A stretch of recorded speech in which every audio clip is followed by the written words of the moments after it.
Very excited to talk to you both. I've seen this film four times now, and I get something different every time I've seen it. So I think there's so many things that stand out more. Like now, when I see certain moments, like the Snoopy moment, which is an amazing moment between you two, the words "Let's be reasonable" like resound more when it comes to Leonard.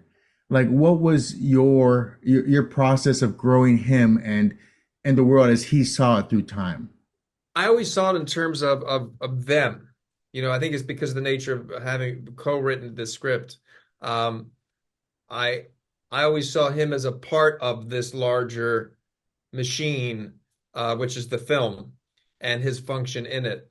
So that's how I always sort of saw it, because very early on it was always going to be a movie about a relationship. And when it came to Felicia, um, how did you see her going through time? I mean, there's a lot of Felicia in the sense of what Felicia wants in her life, and then what Felicia has in her life. Mm. Kind of. Yeah, I mean, she had a kind of extraordinary journey from her childhood all the way to, the life that she lived with Lenny. And so I was so delighted to find out all the different parts of her. I mean, you can never really know a full person, but I did feel she had a real sense of ambition. She was incredibly courageous. She was very witty. And there were some kind of fundamental parts of her character that never changed, and there were some that changed a huge amount. So it was just such a joy to get to play someone from the age of 25 for the next 30 years and see where those changes come in and who affects those changes. But it was, yeah, I've never had that opportunity before, so I was so excited.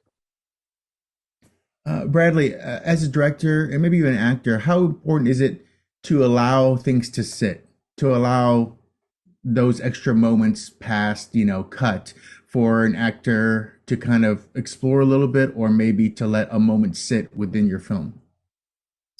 I think it's all a part of the grander rhythm of the movie, as one musical element, and then that way your pauses become as impactful as your crescendos.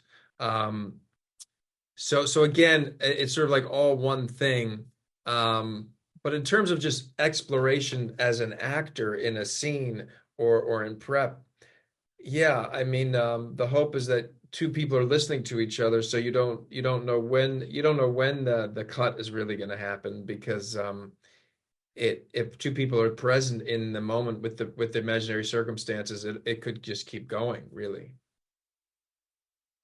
And when it came to this story itself, a lot of people hear Leonard Bernstein and they think of his lessons or Berlin Wall or things too.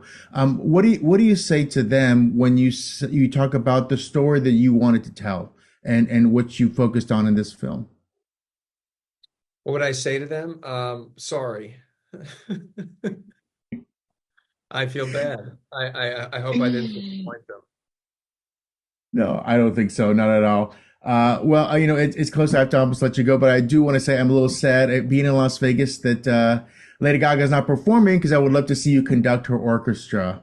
Is there any opportunity you're going to be doing any conducting as part of the rollout of this, or maybe just to kind of keep the fingers light out in the world? Wow.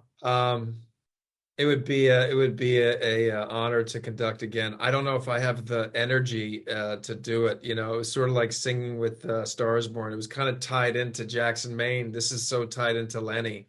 Although I do love conducting since I was a kid, and now I kind of know how to do it if I studied another piece.